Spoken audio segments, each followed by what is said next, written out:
hear from you, so get those comments in.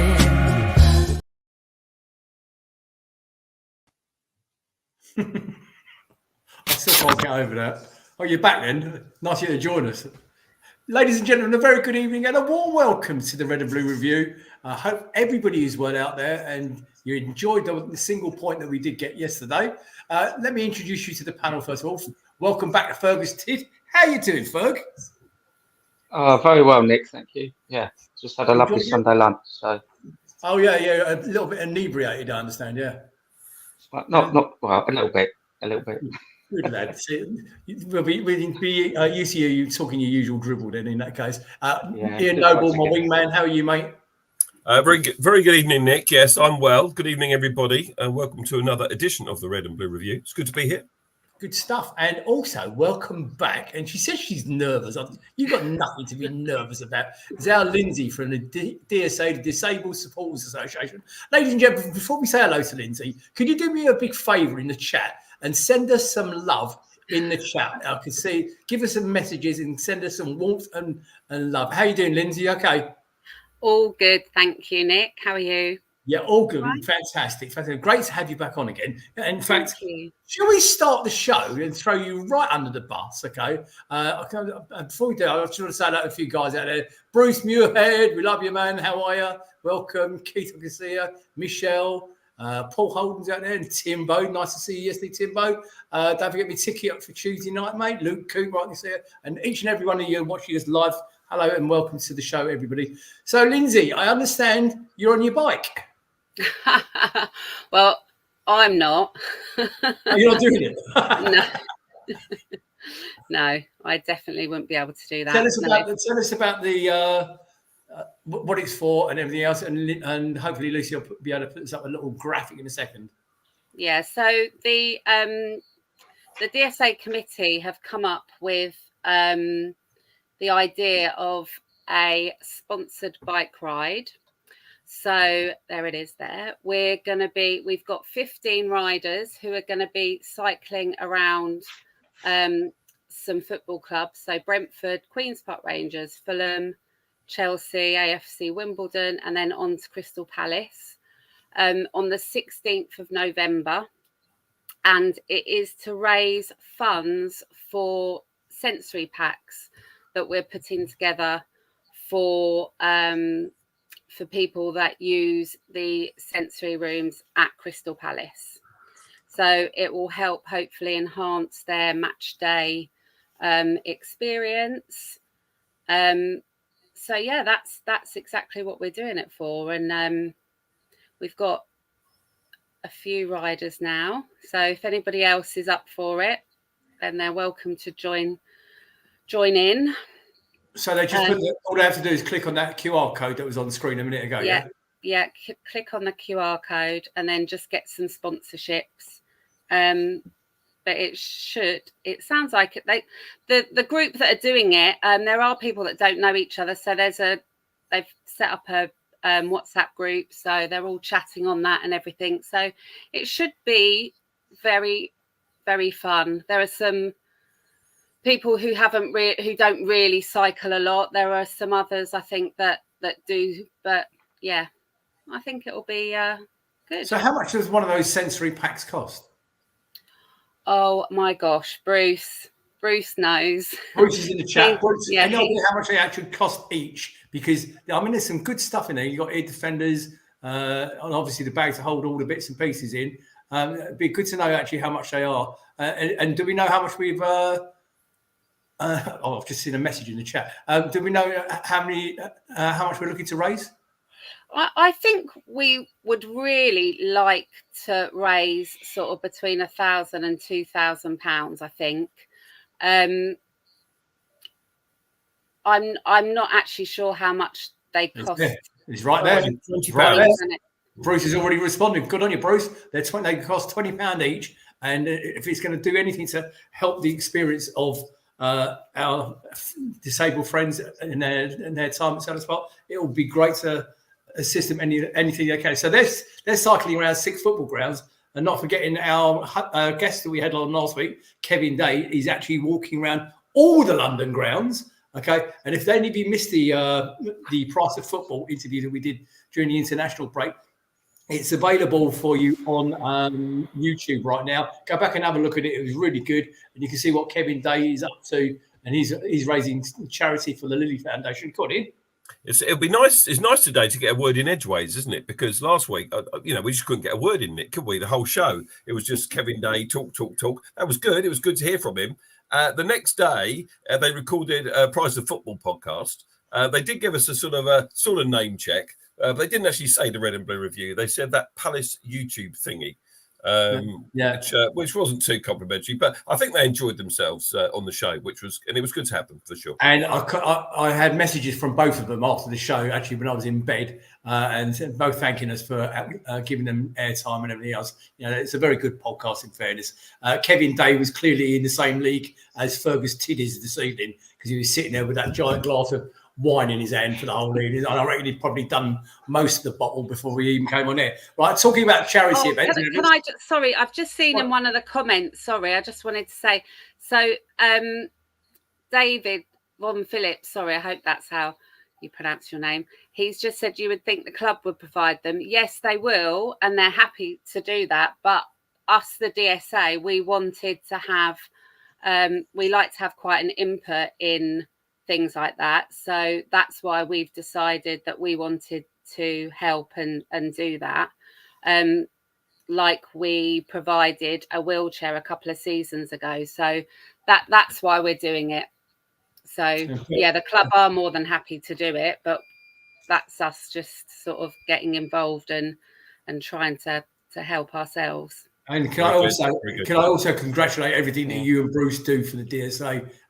All your hard work doesn't go unnoticed. You have a big fan here on the Red and Blue Review, and there's a seat on our panel for you both whenever you want it. You got any other events coming up? We want to know about it here on the Red and Blue Review. And we've got your back. So is there anything else coming up?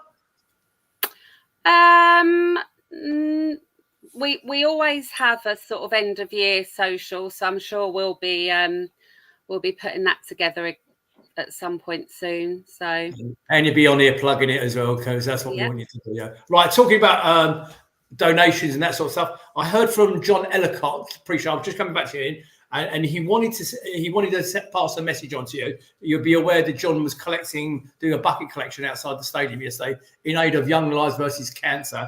And he said, "Can you say a big thank you from Sarah and myself? We made just over £700 in cash donations for Young Lives versus Cancer, and they're still calculating the donations from the QR code and text donations. So massive congratulations to the Red and Blue Review family out there. I'm sorry, the Red and Blue family out there, not the Review family, but everybody that's participated in that. John, good to see you yesterday, mate, even though it was only very briefly. Ian, you wanted to jump in, mate? Yeah, just while we start talking about disabled fans, and Lyndsey, and I want to just echo what Nick said. You and Bruce do a great job with the DSA. You'll know about a friend of mine, David, whose son Nicholas is severely disabled. He's quadriplegic. He's in a wheelchair permanently, and he came to the Nantes friendly, and the DSA were brilliant with them. Absolutely brilliant the way they got their tickets organised, the car parking, the facilities that they laid on for them. It was first class. So congratulations. I know, David, he listens to the pod sometimes, and it was a really good experience for Nick. This guy is in his early 40s. He really can't get to many games at all. He needs 2 or 3 people caring for him the whole time. So it was a great experience for him. Really good to have him in the ground for that day. So it's great that we're able to do this for people that are less fortunate than ourselves. Absolutely. And the thing is also we're very, very lucky as a football club, because we have 2 great ladies who work for Palace. So there's Nikki Gibbons and Rihanna O'Darty, and they work so closely with the disabled supporters. Yesterday, for example, one of our supporters who is partially sighted, he gets a cab to and from the game, and his cab didn't arrive to take him home, and Nikki was straight on it.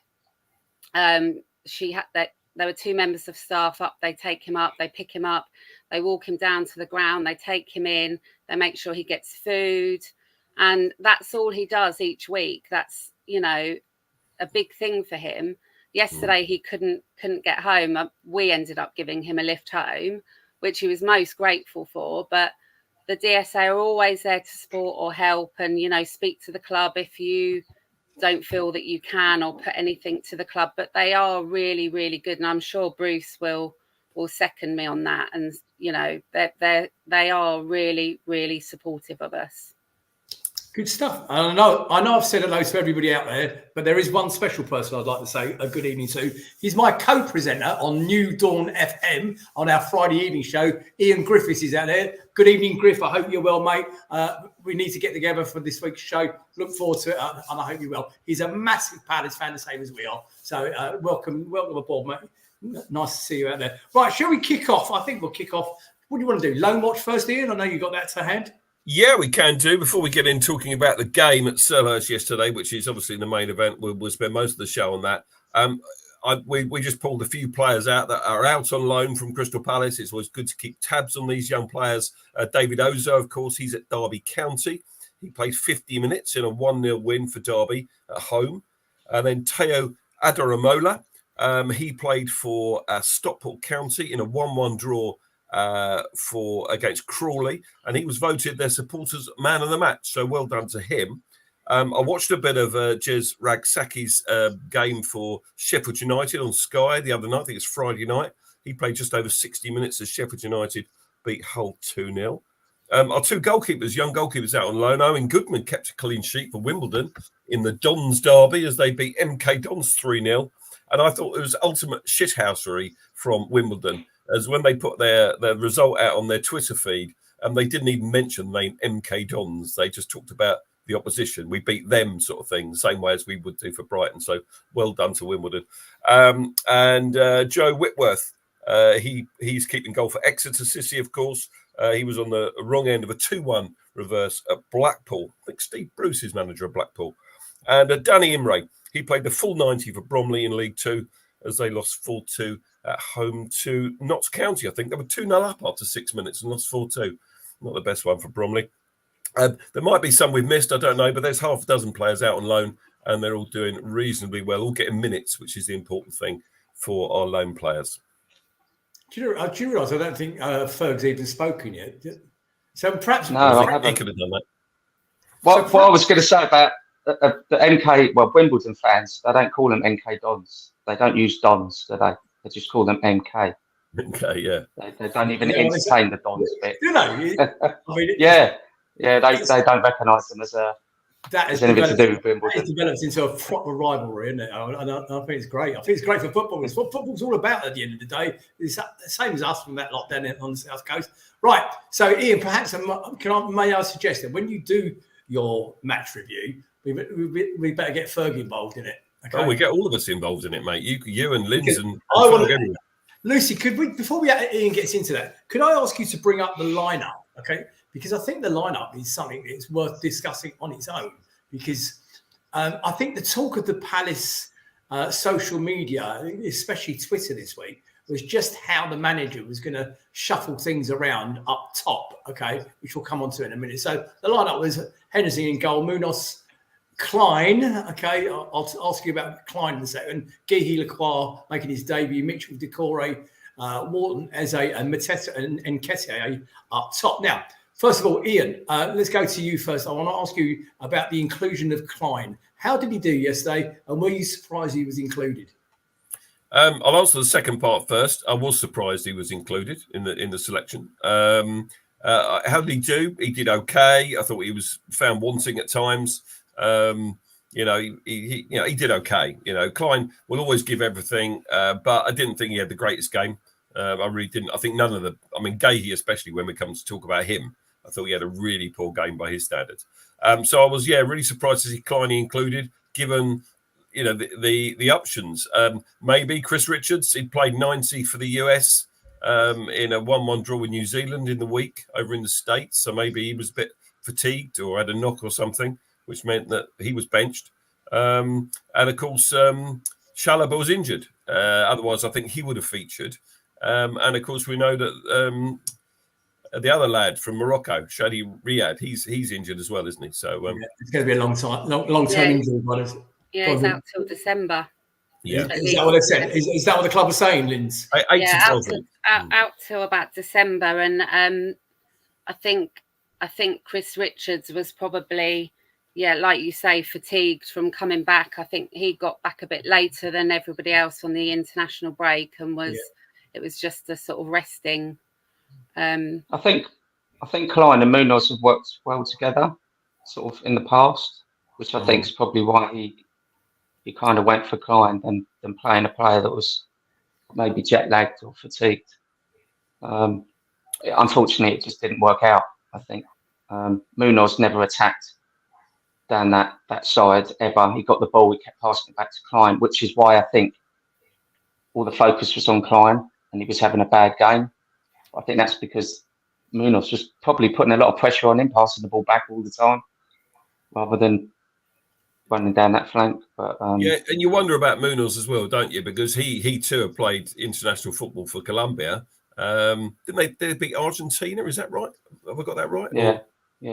So I think he played 90. I don't know. Someone correct me if I got that wrong. But he's had a tough week as well. I thought he looked as if he needed rest. To be honest with you, Munoz at times. But we'll come to that a little bit later on. And also, we need to touch on the two centre halves. I know it's remiss of me. We haven't mentioned the HF's display yet. Okay, that was my fault. We'll come on to that, yeah. And we'll do that during this show. And then I also want to feature on the two up top as well. So I'll hand over to you, okay, and then we'll pick up on all the rest of it as we go through it. Okay, let's get the team back, Lucy, please, if we can, because I think there's some more talking points here with this team selection. Because Nketiah was given his debut, which is great. How would we start? Would he play two up top and Eze in behind them? Or would he play Mateta down the middle, Eze left, Nketiah right? And that's what he did, didn't he? I think he sort of started like that. Nketiah in the position where Kamara has started in the last few games, where Elise would have played last season, that kind of thing. And Lacroix came in. Now, Lacroix was playing left, Gahey middle, Klein right. And I thought Lacroix looked a bit uncomfortable on the ball at times. I don't know what your thoughts are on his debut. Let's just touch on that. Fergus first, then Lyndsey maybe. What about Lacroix? What do you think of him first time out? Yeah, I thought he looked really uncomfortable playing on that left. I thought it was a strange decision, being that I think he's predominantly right. So you'd have expected him to be on Klein's side. But obviously, Klein was there. But maybe playing central and Guy left where he's comfortable. Because, and we'll cover it, Guy had a nightmare game yesterday playing central. Yeah, he did. So, but I thought first half, he looked awkward. Second half, when he moved to the right, he looked a lot better. I know we'll come on to the goals, but it was a poor pass from him for the Leicester second goal, 20 seconds into that second half. It was his mistake, really. And again, Klein got all the bad press about that because it hit him on the thigh and they scored from it. But it was a bit of an awkward cross. But yeah, I don't know, 6 out of 10 maybe. You've got to give him time to bed in. It's his first game. We all know how daunting the Premier League is. And it's nothing like any other league in the world. So, we just have to give him time. Yeah, okay. Nick's shaking his head, but before I come to you, Nick, Lyndsey, thoughts on Lacroix on his debut from you? Yeah, I'm the same. I wasn't overly wowed. But again, we've got to give him time, haven't we? He's obviously a player that Oliver Glasner wanted. So, with a bit of time, let's hope that it sort of improves. But I mean, you'd think really that these are professional footballers who are paid a lot of money, that they should kind of just slip in, shouldn't they? But yeah, I think it's going to take a little bit of time. Yeah, I think you're absolutely right there. So Ferg said, you said a 6 out of 10. Someone in the chat said 3 out of 10. Nick, you're shaking your head at what Ferg said. I've been watching the Twitter feed overnight and since the end of the game. So I'm reading your comments in the chat. Phillips on David, I noted yours. Okay, 3 out of 10. You've just put listen to Ferg, I even listen to Lyns, but quite frankly, I think you're all been a little bit hard on the guy. And this is his first game in our club colours. I remember the very first time that we ever saw Joachim Andersen. He didn't set the world on fire on his first game, and look what he turned out to be. I think this guy is a big lump at the back there. I think he's got great potential. Yeah, I sort of agree that he wasn't fantastic yesterday, but I think you're all being a bit hard. It was his first game. Yeah, indeed. I mean, he didn't do major things wrong. I mean, a better game than Mark Gahey, but that doesn't say much. But as Fergus said, he was at fault for Leicester's second goal. So yeah, so let's get into it then. We came into the game full of optimism, didn't we? You know, if we have optimism before a ball was kicked this season, yeah, we had the wind kicked out of our sails a little bit when we lost to Brentford, lost to West Ham. Then, you know, we're feeling good about the draw at Chelsea. We go on this international break, loads of players away again. Glasner said this week that, you know, he hasn't had the squad together properly at all, you know, this season. But, you know, I'm sure it's the same for other managers as well, other Premier League clubs. But, you know, he wants them all together. You know, he needs everyone in this squad. And it felt like a fresh start in some ways. And we think, Leicester City, you know, decent opposition at Selhurst. You know, we should win this. And lots of optimism. And of course, you touched on it earlier, Nick. The Holmesdale Fanatics, they came good again. We've got a couple of images, I think, but everyone's seen them already. There we are, the 100 years of Selhurst Park. I thought it was a fantastic banner. It must have taken them ages to do this and lots of man hours. So well done to them. Fantastic. And then the flags either side as well. It was just brilliant to see. And, you know, no other club does this as well as Palace, do they, in the Premier League? I think it's quite interesting because the beef from the HF and the club was about hanging things off the upper tier and hanging things off the roof. They've clearly got over their differences now because Because I echo what you just said. That was a great display yesterday and celebrating 100 years of the old girl. Yeah, Trevor Meadowcroft. Hello, Trev. Nice to have you with us. He said the display was the highlight of the day. It went down the hill once the ref blew the whistle for the first time. Yeah, probably right there. So yeah, we started full of optimism. Team selection we've talked about. Yeah, let's talk about Mark Gahey then, because he looked shaky from the off, didn't he? There was the first time he lost the ball, they nearly got in. He was sort of on the right hand side this time. It was in the penalty area. He was trying to usher it out, and he had his pocket picked. And that was the first one. That was the warning, if you like. And then there was the goal. Now, for their goal, we lost the ball in the midfield. I think it was Mateta. He passed it back to Wharton. Wharton lost the ball. Don't forget about all the build-up to Adam Wharton in this international break. Now, he was too knackered, apparently, to go away with England under 21s. He wasn't quite right. So he hasn't been 100%. But anyway, he loses the ball in the middle of the park. But still, you would have thought that Gahey would have had the ability to just get a foot in or something and get the ball away from Vardy. But 37-year-old Jamie Vardy does him for pace. And Henderson, I've talked Henderson up in recent weeks. After the Chelsea game on the pod, I was saying that's why he's Palace's number one. What great saves! But he was caught. He was found wanting, wasn't he? With the goal, I thought wasn't sure. Caught in no man's land. He didn't come. He didn't go. Didn't stay.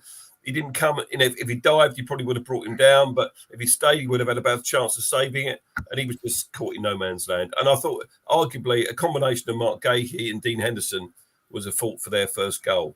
Thoughts from the rest of you? I think when you watch it, when Ndidi puts that ball through, Mark Gahey's actually got 2 or 3 yards on Vardy. Yeah. It's actually and Vardy just outdoes him for pace. And then I don't know if you've noticed, but as Henderson comes out of his goal, Mark Gahey almost gives up.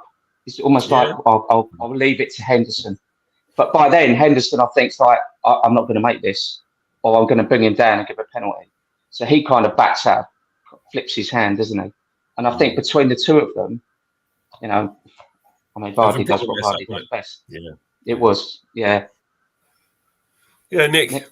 Yeah, in fairness to Gahey, he actually, I don't know if you've seen him, he put out, this is the mark of the man. Okay, sorry, excuse the pun.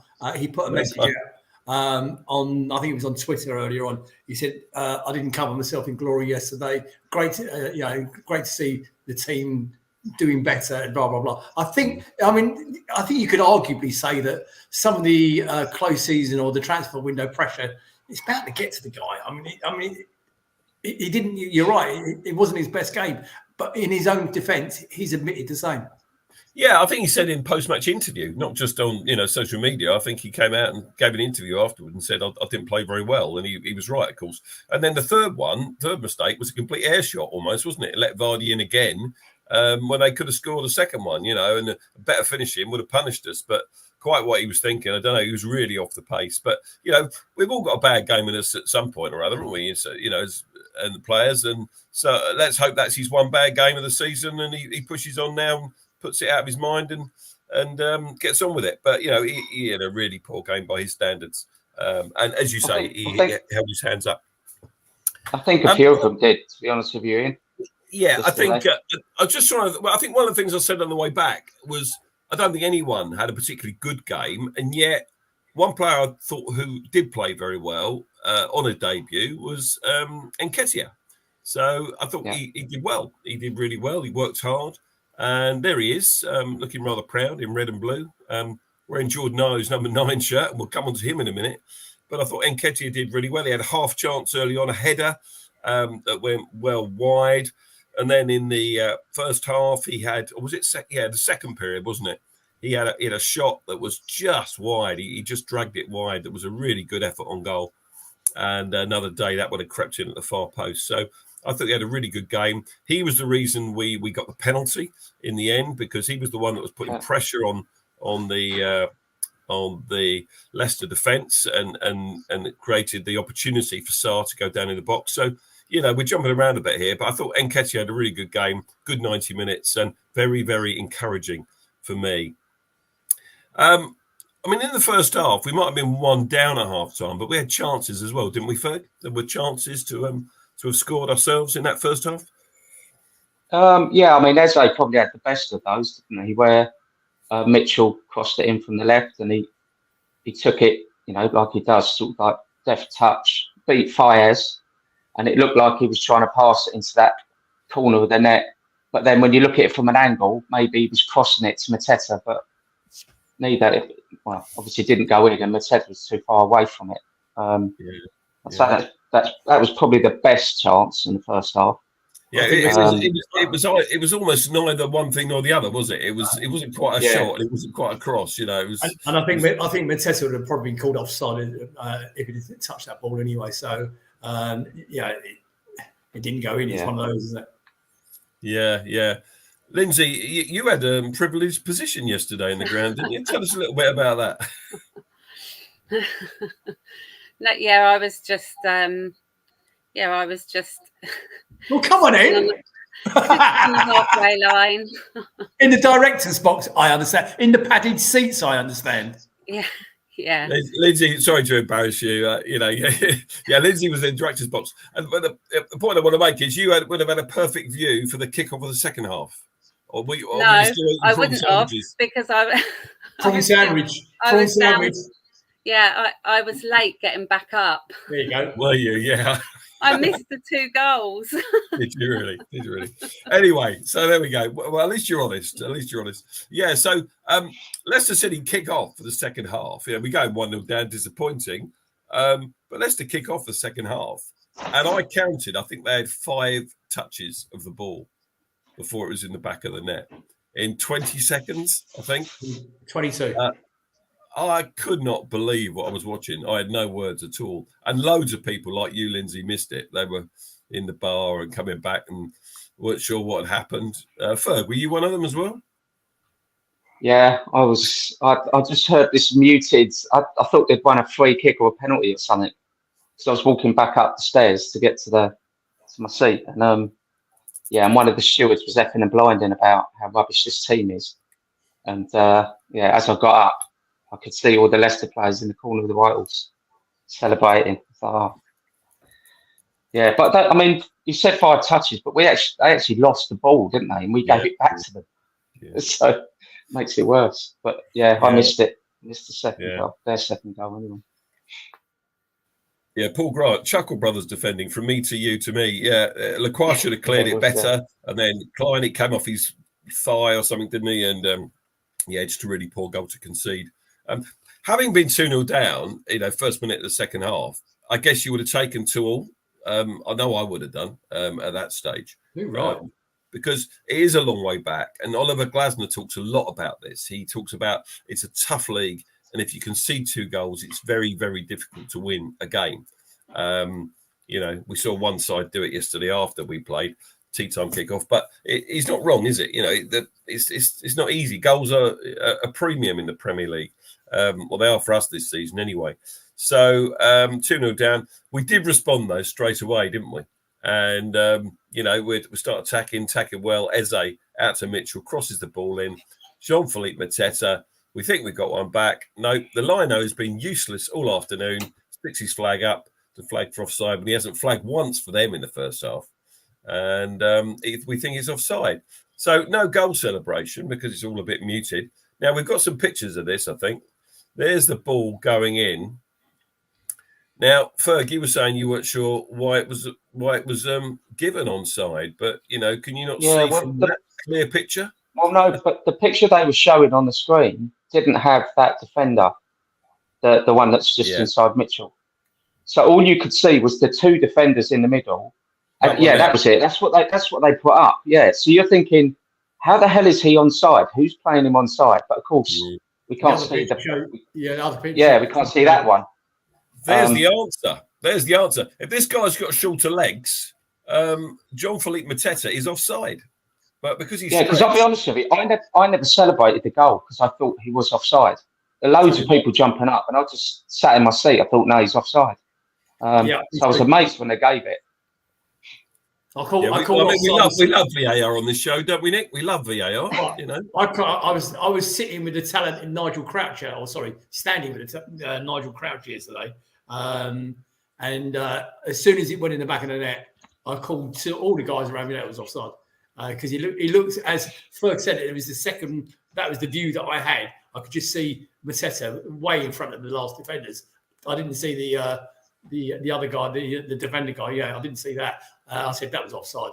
And then the VAR was a bit of a strange one, you say, because the whole idea of this year's VAR is the intention is to speed the process up a little bit and to make the people within the stadium more aware of what's going on. Well, neither of that happened. It went on. And the longer it went on, we go, hang on a minute. I said to Nigel, this is encouraging because it's not a clear cut offside. And then as time went on, you just knew that it was going to eventually going to be overturned. And as luck would have it, it was on our side for once. Yeah. And what was it like in the director's box, Lyndsey? You celebrating the goal? Harsh.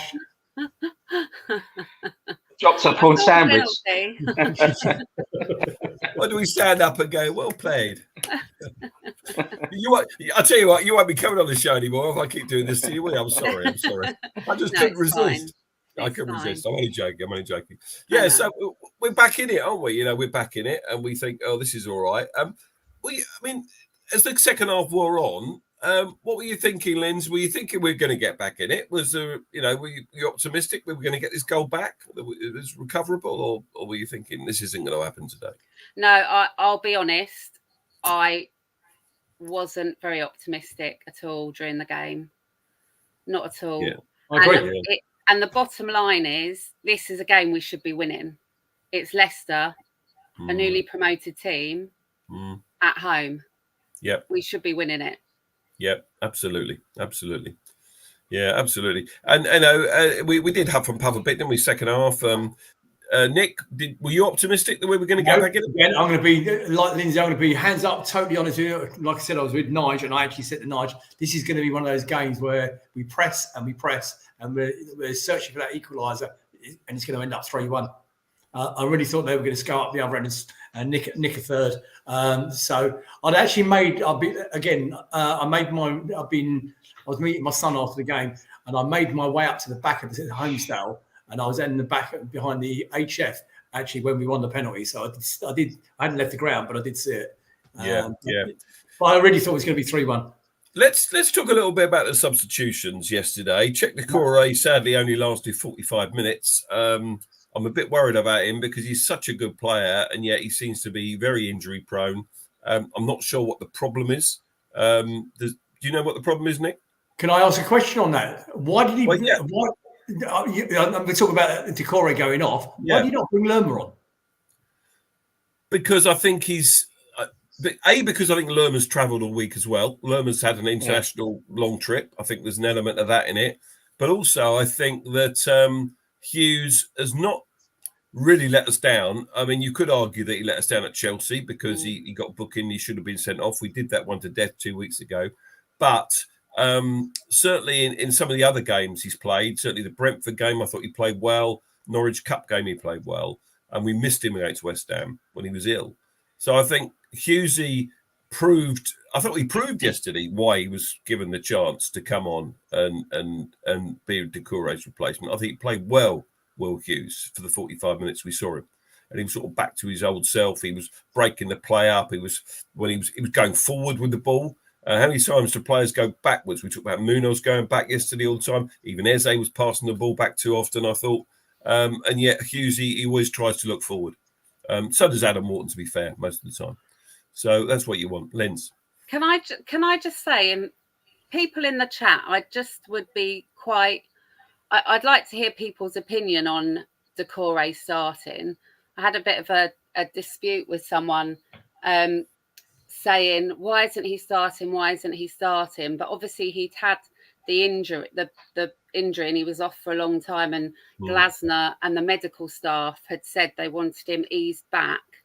And my feeling was it's better for him to come off the bench and play a team that are sort of a bit worn, tired legs, etc., as opposed to him starting. And I'm just intrigued to know everybody else's feelings on that, because obviously he started yesterday and he's now got an injury. I don't know if anybody else knows what. I think it was his foot. Toe injury. I don't think it's toe injury. I don't think it's too serious. And the other thing I noticed that was Decore.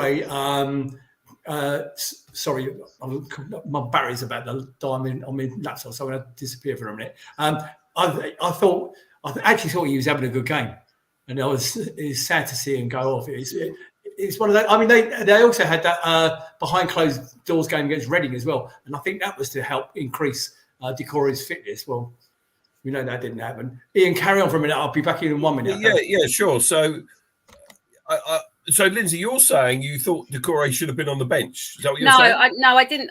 After Chelsea, I thought that he was ready. Yes, but I just there was a lot of people that were saying he should. Why is he not starting? Why is he not starting? And I just felt that was the reason why. And I was just intrigued if other people had thought he should have been starting sooner.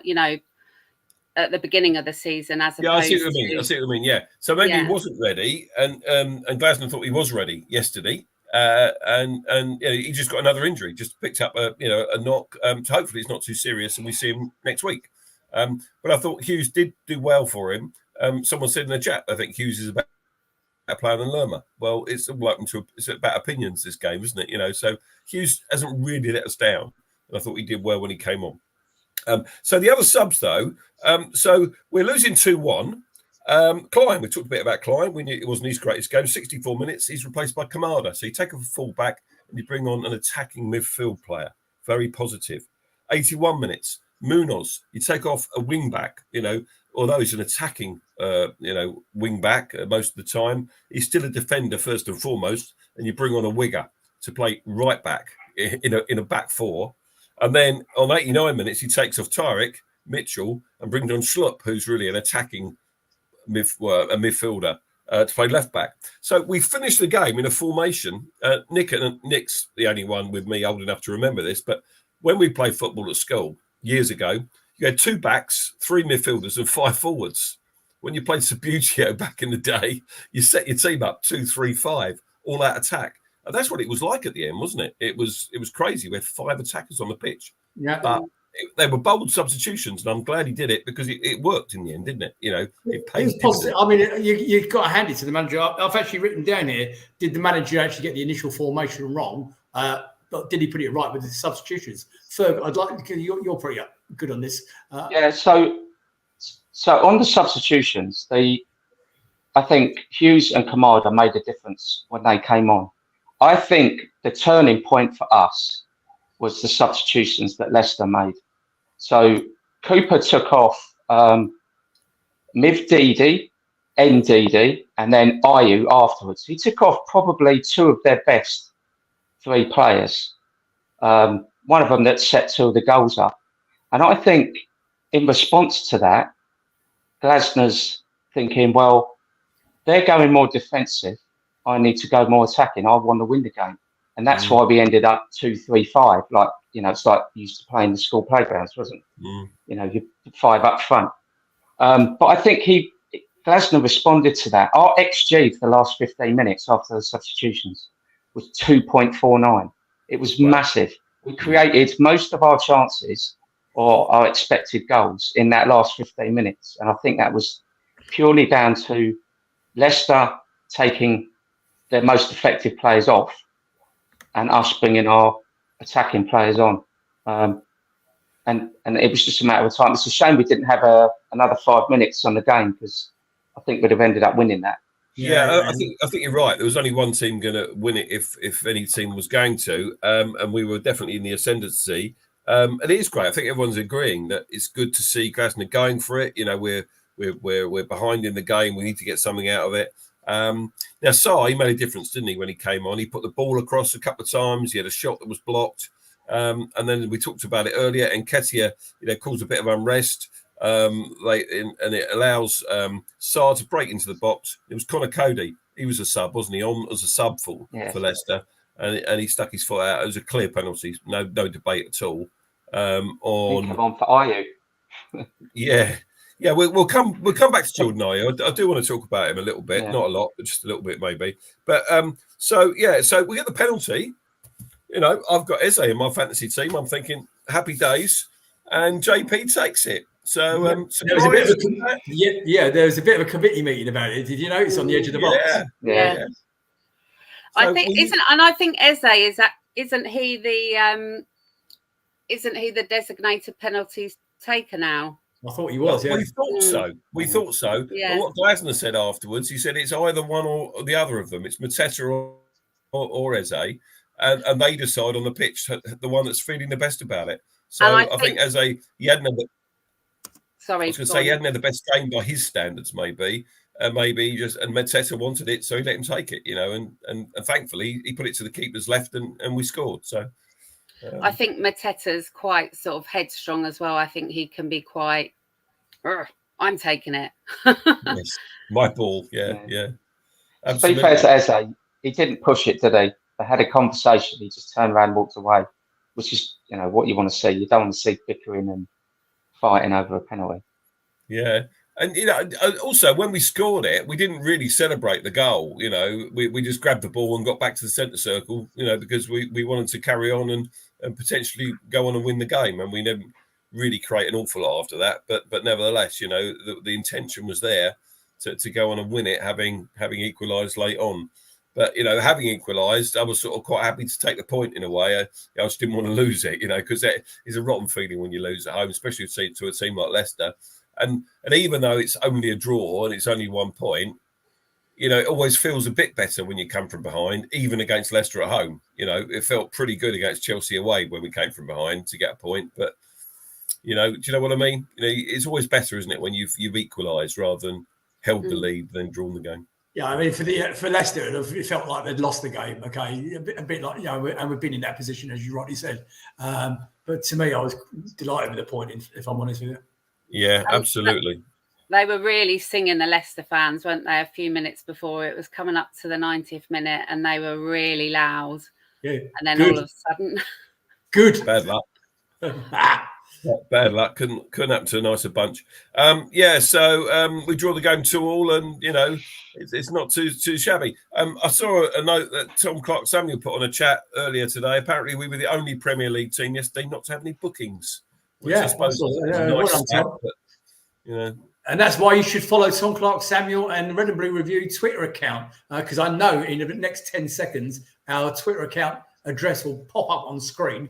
Okay, so he does a load of work for us out there. So if you want to, look at this. Look at this. What a team I'm surrounded by. So it's red_and_blue_review. Give us a follow on Instagram. And Tom, thank you for all your hard work. Onto the stats that you couldn't see in. Do you want the stats, or would you like me to do? Yeah, let's have a look at the stats. Because we did have the majority of possession. No, I can't read those on the screen, so I'm going to get them up on my phone. So we had 67% possession. Leicester's 33, 20 shots to their 9. We each have 4 on target. 10 block shots. These are the BBC ones. They're all a bit different, aren't they? Aerial dues 121 for Palace. 5 corners to their 2. So yeah, we bossed the stats, but we shared the goals and we shared the points. So it's one of those days. Talking about stats, I've got a question for the real panel. Paul, if you're out there, how long now? How many games is it since we scored from a corner? Because I noticed the one thing you didn't mention on there was the corners. We had 5 corners, they had 2, and yet again, we haven't scored from a corner. It's just 760 days or something, isn't it? I don't know. It is? I don't know. But I tell you what, I don't celebrate corners anymore. I'd rather win a throw-in. I wonder why. I'm going to ask you a question. I saw something yesterday, and again, Lucy, could you bring up that picture of the fan zone yesterday, please? Because it was great to be surrounded in the fan zone by lots of not that one, the other one. The Red and Blue Review. Come back to that. I'm coming back onto that now. The Red and Blue Review family are out there. There's so many of the people either connected to the show that do the show, work on the show, and there's a whole load of them in there yesterday. So great to see you all. Paul was there, and obviously Nigel was there, and great to see everybody. But the other thing, and that picture that Lucy just put up, is the clue. I saw something at Selhurst yesterday that I've never noticed before. I went to the Tottenham Stadium last year, and I would say probably because of the Human Song connection, I would say probably 10% of their crowd at the Tottenham Stadium were Koreans. Okay, and I think it's brilliant. Get away. But I'm telling you now, yesterday there were hundreds and hundreds and hundreds of Japanese there yesterday. In the Homesdale, as you saw, we were surrounded. In the fan zone, Nigel was out there. He noticed it as well. Hang on. Hundreds, you're saying? Yep. I'm saying there were, in fact, in fan zone, there's a queue for the, they've got their booth in the fan zone where they put the names on the back of the shirts. There was the odd European face there. The rest of them were all Japanese. Nigel, you're in the chat. Put some messages in the chat. Back me up. There were certainly dozens in the fan zone. Dozens and dozens. We're changing it from hundreds. No. I'm talking about the ground floor. There were hundreds of Japanese here, and I think it's brilliant for the club. I think it's absolutely outstanding for the club. They are all standing there with their bags full of Palace merchandise and all this sort of stuff, getting their names on the shirt. It's the future. It's what we need to do to grow the club. I think Lyndsey wants to come in here. No, I was just going to say, my dad actually came along to the game yesterday, and he commented. He said that he saw a lot of Asian people as well. So yeah, there were some. There's the Red and Blue Review crew that you were talking about, Nick. Yeah, that's the boys. But I think it is the future. It's what the new stand's being built for. If they ever put a spade in the ground, is to increase the corporate side of it, okay, and bring new blood to Sellers. And if each one of those fans has spent a couple of £100 in the club shop, I'm all for it. Anybody else got any thoughts about that out in the chat? Let us know. Happy days. Let's see the picture of Nick and the Japanese guys again. Let's get that back up. Now, what I want to know, Nick, is how this picture ever came about. Did you ask for this picture, or did they ask you? Did they say, "Oh, are you Nick Philpott from the Red and Blue Review? Can we have a photograph with you?" No, they just happened to be standing in our row in row 13 in the Homesdale, and it turns out they were in the wrong location anyway. They were sitting in the right seats in the right row. But the trouble is the wrong part of the Homesdale. They should have been in the upper Homesdale. Well, I saw a few Japanese young ladies in the main stand, and they had a Kamada Japan shirt, and they were holding it up at the end. And I looked at them, and they were trying to get his attention as he was walking off. and he wasn't looking up, and they were most disappointed. So I said to them, "Are you his fan club?" And they couldn't understand me. So I said, "Do you speak English?" And they said a little. I said, "Fans, Kamada," and they I made myself understood in the end. And then I started wishing I hadn't bothered trying to talk to them. So ladies and gentlemen out in Facebook land or YouTube land, you never know. One day Ian Noble might make himself understood on here as well, because he has that response. He has that response with any women, though, Nick. Not just Japanese women. No one wants to talk to him. They all pretend they can't speak English. I'm going now. See ya. Bless your heart. And Nigel Crouch said it might be an idea, and there was nothing rude in this comment. He said it might be an idea for Palace open a sushi bar in the fan zone, because that's how busy with Asians. You need to come over and have a look, mate. If you don't believe me, get in there and have a look. I love the way you started off saying hundreds and then it went to dozens. No. I didn't say. I said hundreds in the stadium. I said dozens in the fan zone, and there were dozens in the fan zone, and there really was. Last goal from a corner was apparently in our 4-1 defeat, Jeff Schlupp at Arsenal on March the 12th, 2023. And Paul, that's why we love you. Thank you, mate. Well done. Good work. Wow. Really good work. So what we got coming up? We have a game. Hang on, John Ellicott said, absolutely ridiculous to have an area selling drink, people drinking loads and no toilet. My wife was most amused as a disabled person. She had to hobble down to the Glazers and to use their loos and the facilities. Well, John, yeah, I take your point, and you're probably right. But don't forget, if things progress as they're about to, that fan zone won't be there for very much longer. I wouldn't have thought. I'd be surprised if it's still there at the end of the season. But yeah, you're right. It's not good. And I want to have a moan now. I want to moan. Paul Brisso's asking, how do the Asian people get tickets? Because I'm glad he's raised that point, because it's tickets which I want to come on to next, boys and girls. Okay, so I'm going to tell you a scenario. Okay, I left the purchase of my QPR tickets because I qualified on phase 2. Okay, so 5,000 and above. So it's the second day of the sale. My son phoned up the club shop. Okay, he got the ticket. He either phoned the club shop or did it online, one or the other. Okay, ordered my 2 tickets. He'd already purchased his because he qualifies in phase 1. He bought and paid for 2 tickets for me for Tuesday night. Only for the next morning for him to have received a refund straight back into his account from Crystal Palace Football Club.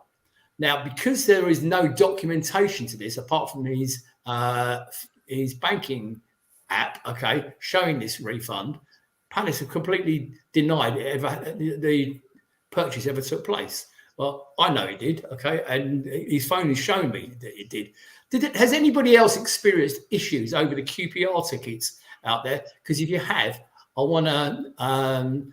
Phillips Van David is saying the ticketing is corrupted by Ticketmaster. Has anybody else experienced any issues purchasing tickets for the QPR game? If you have, I'd like to hear about it now, please, because Tim Davis has also actually taken the issue up for me with the club. Now, I phoned him up, and Ian's going to laugh at what I said, because I did actually say that we were going to be discussing it on tonight's Red and Blue Review. So I'll drop the name Red and Blue Review. I don't know how you found that out, Ian, but I really did. And because I didn't. How do you think I found it out?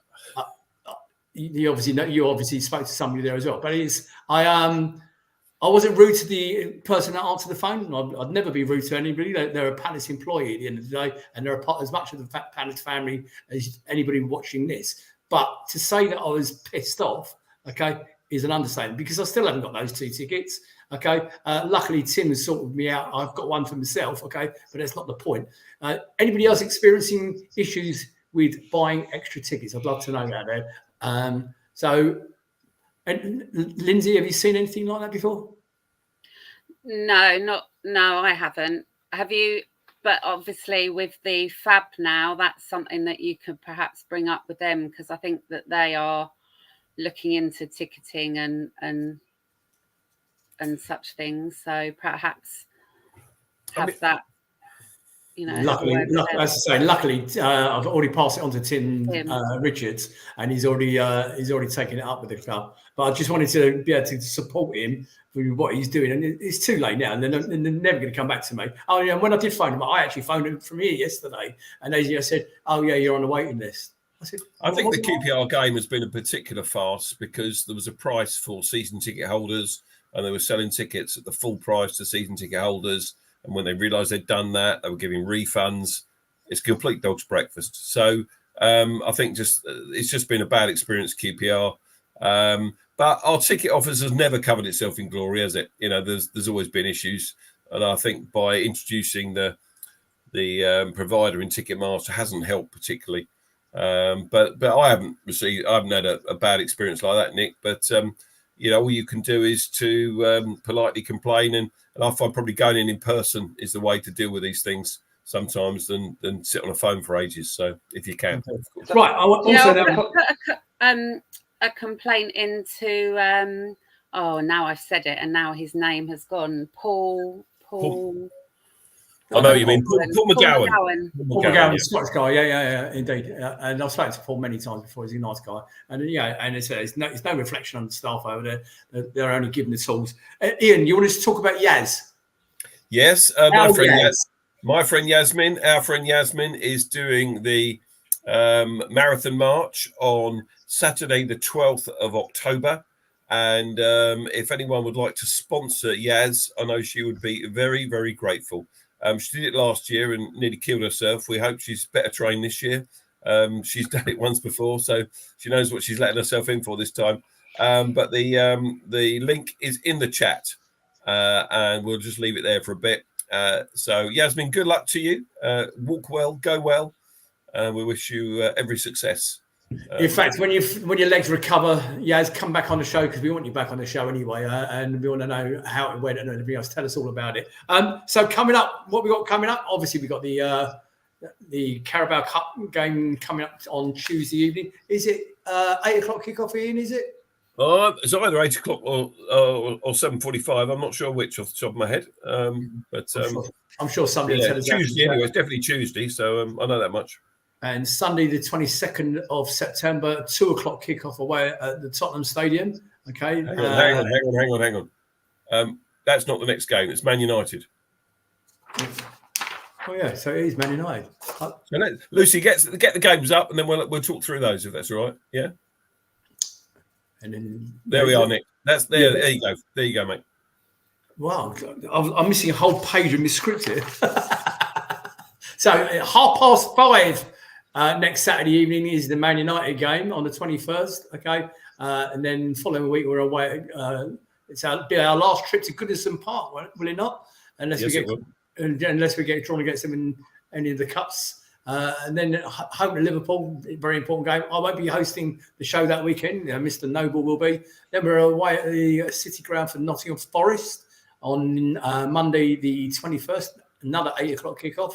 Then we're at home to Tottenham on the 27th, and then Wolves away. So in the chat, give us your thought. You've got 6 games there, plus the cup game, which is not actually shown on that slide. What do you think? How do you think we're going to get on, everybody? Let us know. Ian? Yeah, the Wolves game is showing there as 3 o'clock, but that slide was prepared before they changed the fixture late last week. That's now a 5:30 kickoff on the 2nd of October, I think it is. Okay, mate. Fantastic. Last thoughts, guys, because I know you're. When is the next show? Is it next Sunday? Next Sunday, we are on air again following the Man United game. Yeah, so a tea time kickoff live on Sky against Man United, and then we're back again next Sunday evening for so I'm looking at the chat already. Double header, QPR and Man United. Of course it is. Trevor saying 8 points. John Knox, good evening, mate. 10 points. Muxo, how are you, mate? A long time no see. 5 points. Our Bruce is saying, oh, blimey, 9 points and knocked out of the cup. Whoops. Okay. Cup game win 4-1. Thank you, Paul. Okay. So we're going to draw a line under it there, ladies and gentlemen. Please join us next week. Okay. Very, very massive thanks to Lyndsey for coming back on again. So just before they go, what's the date of your thing? Your cycle ride? 16th of November. 16th of November. Anybody wants to get hold of that, jump onto the DSA's email address, and we'll put that up on screen at the end of the show. Ladies and gentlemen, out in the chat, by the way, before we go, I wanted to say thank you for all your comments and contributions out there. I do read every single one of them, and I'll go back after the show and read them again. So I do appreciate every single one of you that's contributed out there. Ferg and Ian, as always, boys, thank you guys. And we'll see you next week, I believe, yeah? Are you on next week, Ferg? If you want me, not sure. Of course you do. On behalf of myself, these three lovely people, and Lucy in the background, on behalf of us all, have a great week, and we'll see you next week. Up the Palace. Good night, everybody. Good night, guys. Good night, everyone. Bye.